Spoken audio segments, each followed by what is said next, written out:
Разговаряме с Вим Скамп, който е политически маркетолог, писател и пиар експерт.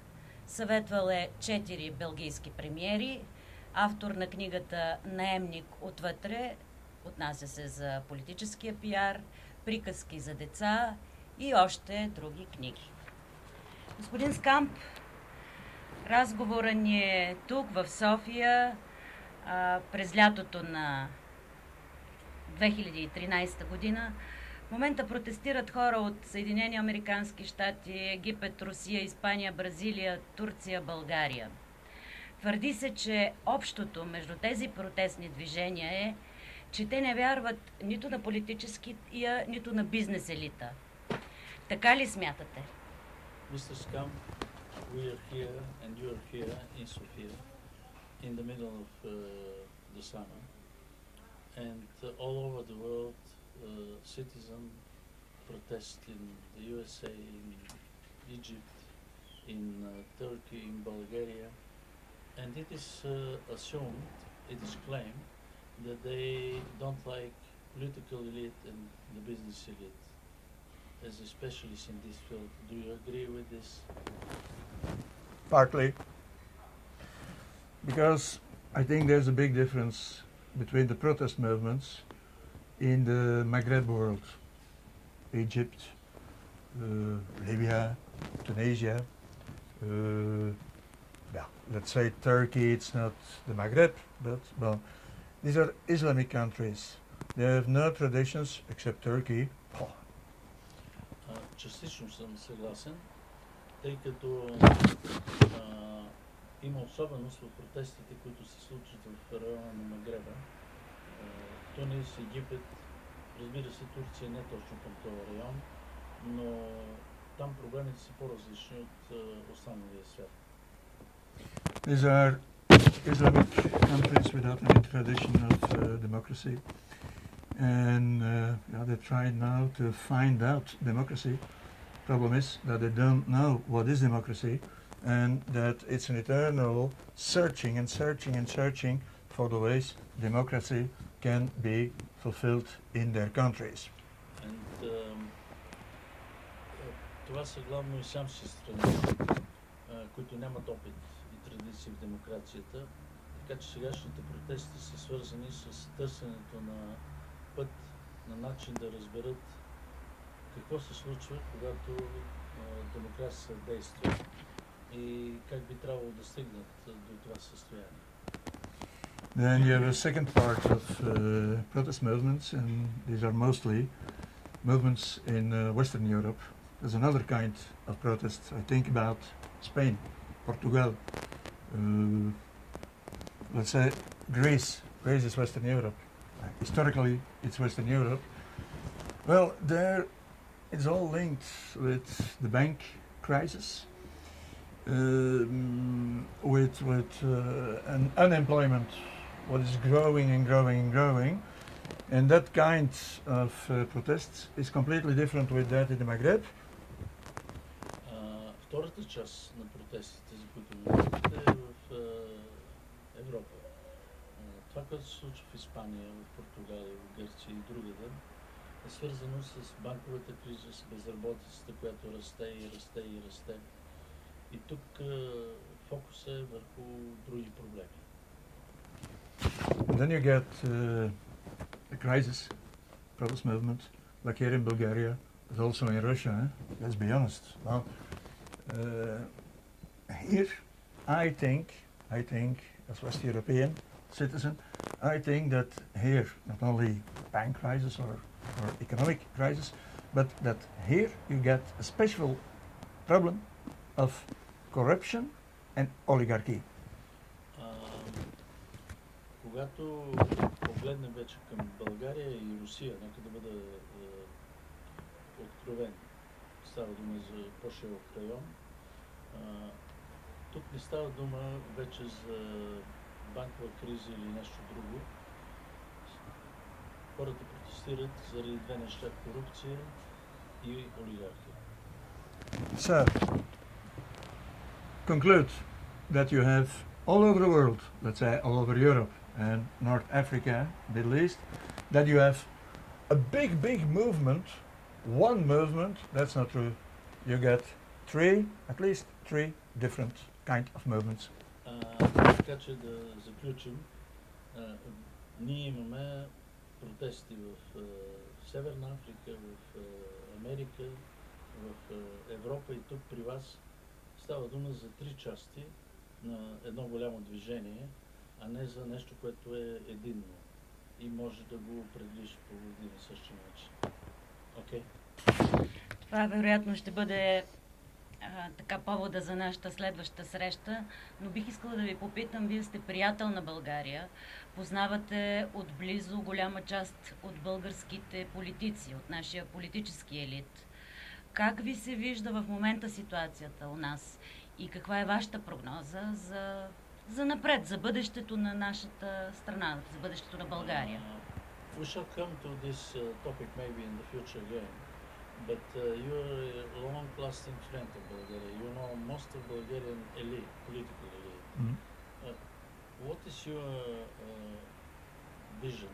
What is really happening in Bulgaria? What do we have to expect in the future? I'm afraid that in the short term, that it will be maybe nothing, because since I'm following very nearly political situation in Bulgaria, you get always here a situation or. You had in the 90s the Reds, then the Blues, then Superman, King Simeon, with all my sympathy, well, only a constatation. Then another Superman, Boyko Borisov. Now there are no more Superman. So, complete Bulgaria. Опасявам се, че няма да се случи нещо особено в този момент, защото проблемът тук в България е следния. Вие винаги залагате още от 90-те години на или. Червени или сини, както беше през 90-те години. После изведнъж се появи супермена Симеон, кавички. После след него дойде супермена Бойко Борисов. Няма повече супермени. На какво се надяваме в България? Conclusion is, I think so. Conclusion is that most of Bulgarian population, all generations, that it doesn't more believe in Superman, nor in you, Superman. Така че моето заключение, не твърда, че съм прав, че всички поколения, които живеят в момента в България, вече не вярват повече в Супермена, в легендата за него. All that Supermen have played their last film. Всички супермени изиграха ролите си в последния си филм. Наскоро разговарях с академици от българските научни среди, които твърдят, че трябва да си отгледаме едно младо поколение, което да се учи на политика, на политическо инженерство, на политическо лидерство и едва тогава, т.е. след най-малко 20-30 години, в България да се родят новите, модерни европейски политици, които да променят нещата. Това е ужасно, но вие така ли смятате? Recently, I spoke to leading Bulgarian academic and influential people, leaders of opinion leaders, and they said that we have to grow up to produce a new generation of political leaders, which after 20-30 years will be ready to lead the nation. Do you agree with this concept? I can only agree with it. That's what I'm saying. For the moment, there's nothing. And it has to grow up.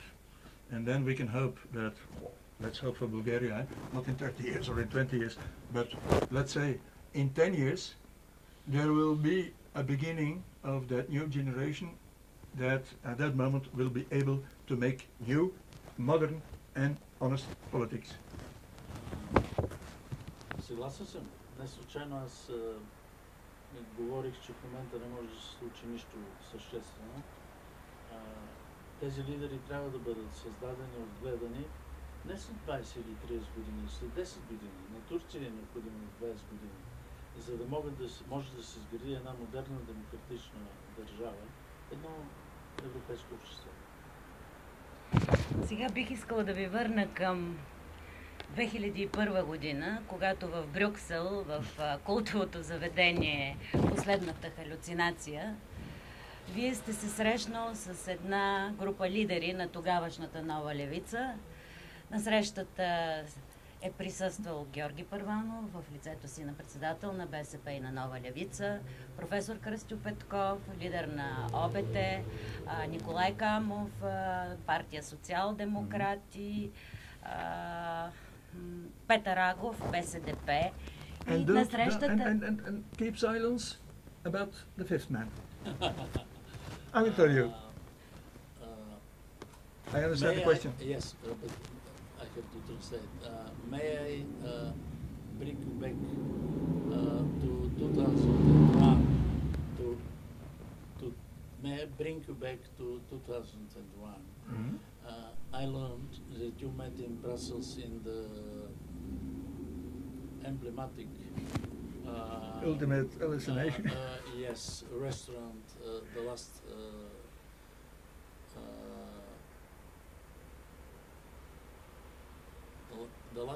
ultimate. The last week of January. No, but it was the last week of January, the last hallucination. Yeah.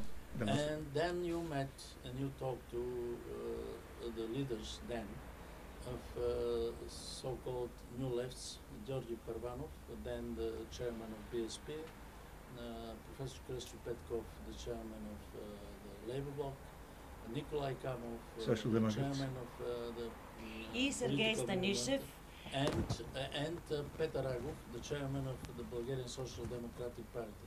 And here Wim interrupted you, and he said, "Don't mention the fifth man." It was then Sergei Станишев. Okay.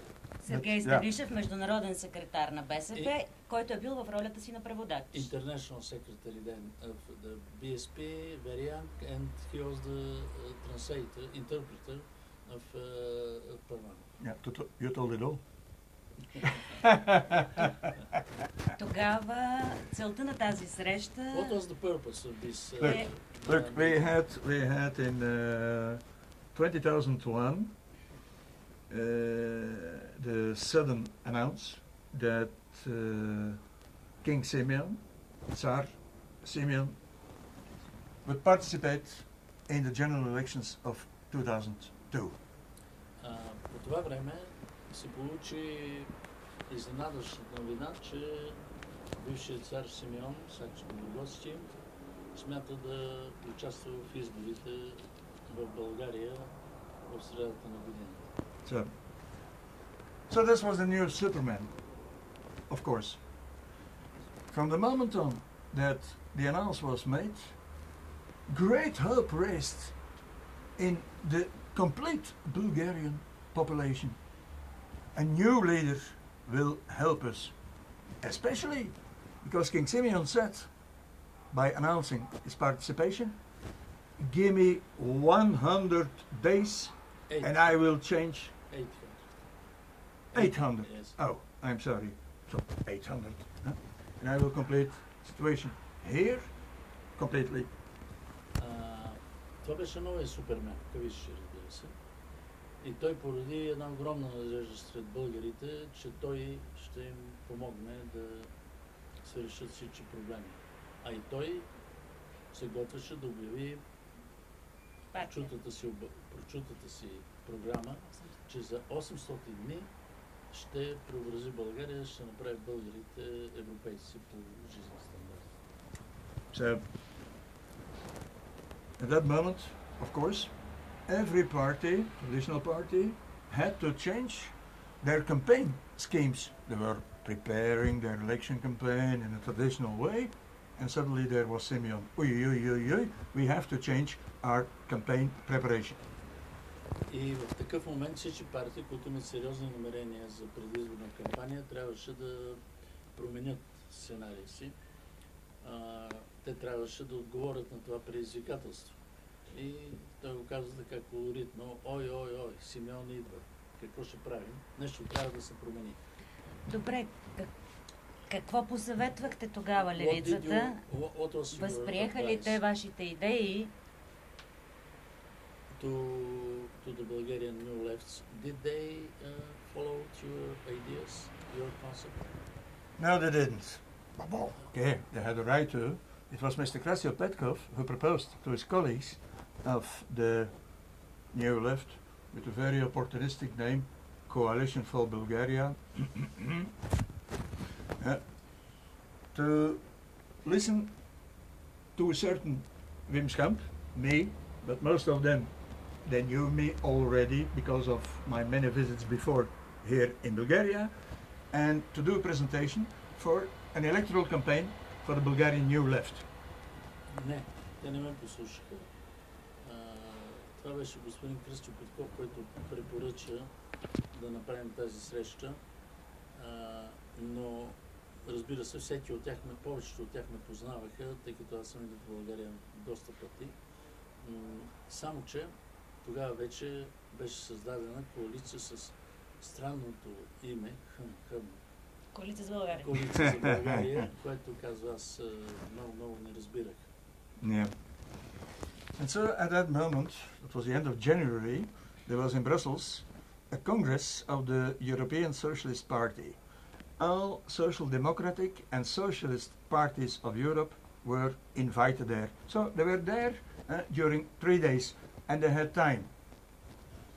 Освен това, по съвпадение на обстоятелствата, тогава се провеждаше конгреса на партията на европейските социалисти и 4-мата, плюс господин Станишев, бяха там за конгреса за 3 дни и те бяха на лице, бяха готови да направим такава среща. Yeah.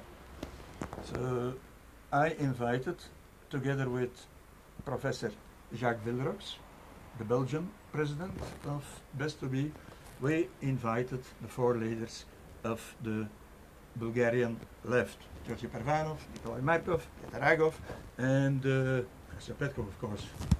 Excuses. To do my presentation, I had prepared a complete campaign for the new left. И тогава аз и президента на Белгийско-българската асоциация, професор Жак Вилрокс, поканихме 4-мата лидери. Аз бях подготвил пълна презентация на концепции, идеи, пропагандни материали за бъдещата предизборна кампания. Те се отзоваха, те дойдоха. And the presentation was organized in that famous cafe restaurant, The Ultimate Hallucination. But Georgi Parvanov didn't understand any word of English at that moment. Peter Ragov also didn't understand, on the contrary of Krøstьo Petkov and Nikolai Kamov. So we needed a translator. Ние направихме срещата в този прочут ресторант, за който казахте. Нали, има предвид последната халюцинация. Те дойдоха, за съжаление, тогава Първанов не разбираше английски, Агов също. Изключвам Кръстьо Петков и Николай Камов, така че имахме нужда от преводач. And because of that, there appeared a 5th man. I call him, until today, the 5th man. A man. И поради това се появиха 5-мата мъже. Аз и досега наричам българската петорка, българските 5 мъже. And the 5th man presented himself as Sergei Stanishev, complete unknown at that moment, and he presented himself as the translator. He didn't say, I'm responsible for some activities within the BSP. No, he presented himself as the translator. His English was famous because he had studied also in London. И петия човек, това беше Сергей Станишев. Той тогава се представи като преводач. Той ни каза, че има някаква политическа функция в Българската социалистическа партия. Английски му беше изключително добър. Той учил в Лондон, така че проблеми нямаше. Yeah. So he didn't also, correctly, he didn't participate in the discussion. I did my presentation, and I had the impression that the presentation was well accepted. It made a good impression. Parvanov enjoyed his Trappist beer. He liked it. The other were drinking champagne. Voila, good atmosphere. Hello, goodbye. And I had hoped that my presentation would result in the definitive campaign of the United Left Coalition for Bulgaria in the next months. Аз направих моята презентация. Те ми изслушаха. Моето впечатление беше, че останаха доволни от това, което им представих и което препоръчах.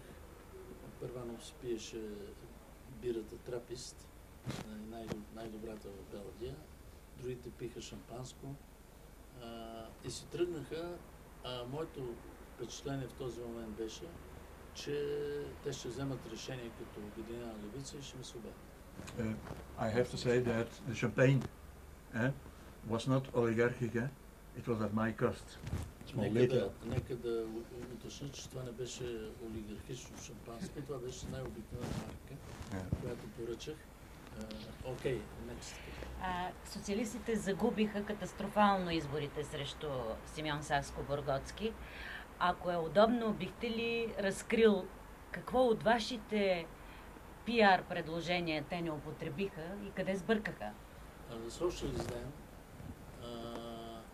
they had terrible failure against the king.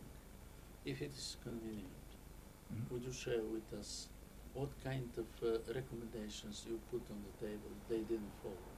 Well, there were many recommendations. There were many ads, many propositions of brochures, of posters. But I think the main, if I remember well, the main issue, the main purpose was to set in a positive way, in a smiling way, that in Bulgaria everybody has to be king. So it. Разбира се, аз представих различни материали. Имаше брошури, имаше плакати, имаше постери и други неща. Но основното, ако спомням добре, което препоръчах на българска делегация, беше трябва да възприемете и да отправите едно послание, което означава горе-долу следното. В България всеки трябва да бъде цар, а не просто един човек. So the main idea was not to fight in a negative way against the king.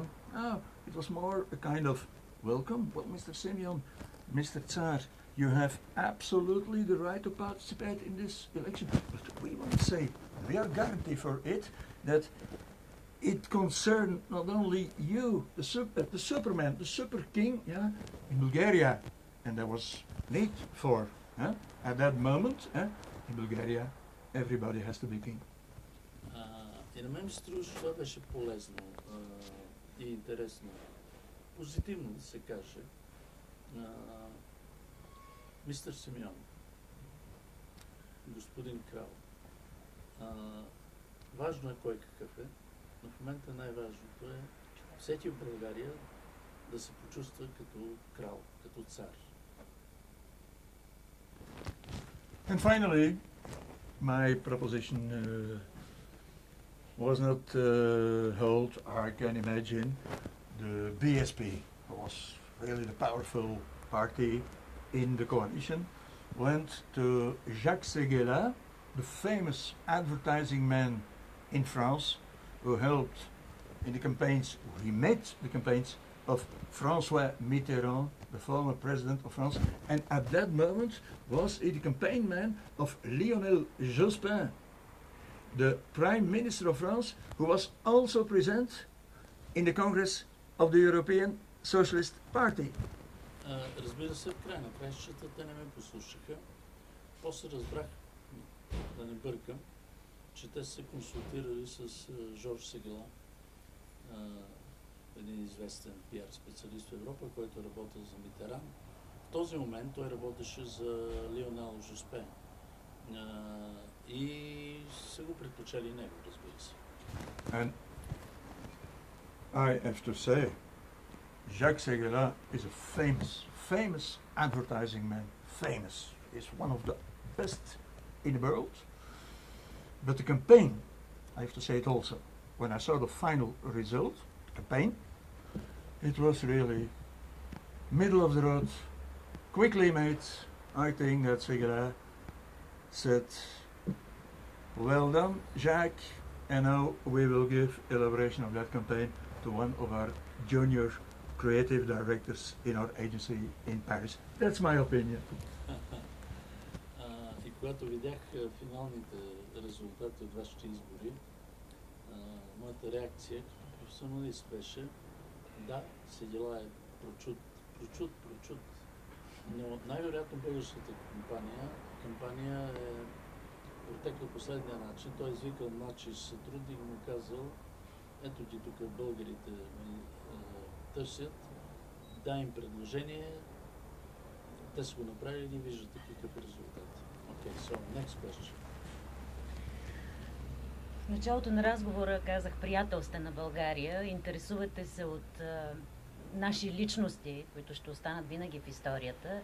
И знам, че в момента пишете книга за големия наш футболист Гунди. Ще разкриете ли тайна? Откъде ви дойде идеята? Каква е целта на книгата? Поне малко. You're again in Bulgaria, and you're a friend of Bulgaria.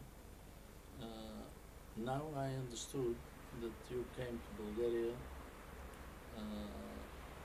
with the intention, with the project to write a book about famous, legendary Bulgarian football player, Georgios Peruchov Gundi. Would you discover some of the secrets which are around this intention? Well, the book, or maybe some books about it, it's not only about Georgios Peruchov Gundi, let's say your national hero. I saw a famous film on Bulgarian television where they said he was not a normal person, he was sent by Jesus Christ from the sky to here. It's a legend, but I use it to underline that in Bulgaria many legends exist and that many mysteries exist until today. Добре, Георгиос Перухов, Гунди казва, действително легенда. Той беше човек, който беше пратен от Бога, от Исус Христос, тук на земята в България. Но в моя замисъл за книгата, а може би ще бъдат няколко книжки, е да се проследят, да се опишат няколко български легенди, мистериозни събития, които могат да бъдат интересни за читателите. Знам, че имате книжки приказки. Коя от тях, било то като заглавие, било то като ваше послание към малките, че и към техните родители и баби, защото приказките са за всички нас, бихте споделил с нас, българските ви приятели? But in the same time, suddenly I realized that you are writing fairy tales for children. Which is your favorite and which of them you're going to share with Bulgarian readers? Well, when I think about projects, I'm always thinking first about a concept which has to be behind that project. And in the question of the fairy tales, it was a very simple concept I found at a certain moment. You know, every fairy tale ends with, and they lived long and happy. Still long and happy. С нея казва, всеки проект, за да напишеш, да направиш нещо, започва с концепция. Така и с приказките. Преди да почна да пиша нещо за деца, приказки за деца, аз трябваше да имам концепция. И тя стартира от следното. Нали знаете, децата слушат приказката, която завършва последния начин. И те след това живели дълго и щастливо. Става дума, нали, да поясним за краля, за принца и така нататък. So, we still live long and happy. Yes, possible. But what happened after? How was their happy and long life after the fairy tale was ended? Добре, да приемем и така е станало. Те са живяли дълго, щастливо. Възможно е да се случило така. Но какво точно са преживяли? Това също е интересно. И това е моята концепция. And I elaborated that with the fairy tale. The most famous fairy tale ever made is Snow White. And then the second fairy tale was Pinocchio. Yeah, what happened after with Snow White and the prince, and with Pinocchio and his father and his friends. И аз се захванах с тази задача да напиша какво се е случило после. Като почнеш от Снежанка и свършим с Пиноккио. В моите приказки, които написах и публикувах, се разказва на децата точно за тези неща. And then, end of the fairy tale, end of the story, no, end of the story. Both fairy tales, new fairy tales, not old fairy tales, were published and in Belgium and in Bulgaria. И накрая нещо много интересно. Продължението на приказките, цялото, самата приказка и нейното продължение беше публикувана в Белгия на фламандски и в България на български. Аз ви благодаря, господин Скамп, за това интервю. Пожелавам ви книгите, които пишете за България, специално за големите личности, за нашите легенди, да имат голям успех у нас и в Европа, тъй като това е голяма чест за нас. И се надявам един ден да напишете истинската хубава приказка за България. So, thank you very much, Mr. Scamp, for this interview. And I wish you all the best and fruitful work when you explain what happens in Belgium, Bulgaria with legends, with famous political and other figures. But I especially wish you to write in the near future let's say the new fairy tales of Bulgaria. That's a good idea. Thank you for the idea. Thank you very much. Много добра идея, много ти благодаря. И аз мисля, че стана готово. Стана живо, ама ние трябва да сменим концепцията. Ти не постави в центъра събитие в Брюксел, това си стана много актуално, няма що да се чака. Аз така си мисля, да. Браво. Да,